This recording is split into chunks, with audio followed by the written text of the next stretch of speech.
Hello! Today I want to talk about these flat wood burning stoves. The one I want to talk about specifically is the KampMATE WoodFlame Stove. Now I'm a big fan of the IKEA Hobo stoves. In fact, that's my go-to stove that I use when I camp most of the time. But a couple of years ago in the summer of 2017, I bought this KampMATE stainless steel collapsible stove. As you can see, it comes in this nylon pouch with a Velcro top that seals shut. The one that you're looking at right now is the very one that I've had for about 2 years now, and it's probably been used just a little over a dozen times, and you can definitely tell it's had some wear. Basically, when it arrives, it's just these stainless steel sheets of metal. They're thick. They're thicker than a lot of kind of, especially a lot of cheap knockoff stoves that you might find on Amazon, imported from China. This one I'm pretty sure is made in the same factory as a lot of those, but the stainless steel is pretty heavy duty. It's not so heavy duty that it's going to not going to warp, but it's pretty heavy. The whole thing weighs about a pound, with the bag included. So it's not ultralight or anything, but it's not super heavy. It's pretty sturdy. It goes together by these notches on the side of each of the sheets of metal, and they kind of slide together. There's this ash plate on the bottom that has holes for air ventilation. It gets a little bit tricky when you put the front plate on. The front plate is the one that has the big hole in it. That's where you feed the wood in, because it's a it's a wood burning stove. Because one side the notches go down and on the other side the notches go up. So it's a little bit tricky, but once you get a little bit of practice, it works a little bit better.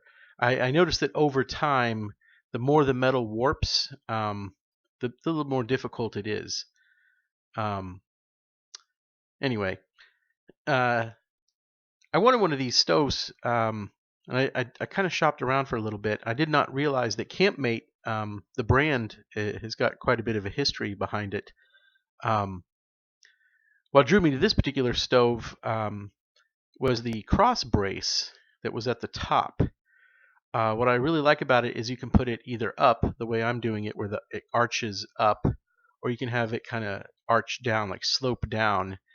So if the diameter of the pot that you're working with is uh, is a smaller diameter, you can kind of nestle it into that cross brace, or you can make it arch up the way I'm putting it in right now, and the pot will just sit right on top, no matter what size it is. A big pan, cast iron, doesn't matter.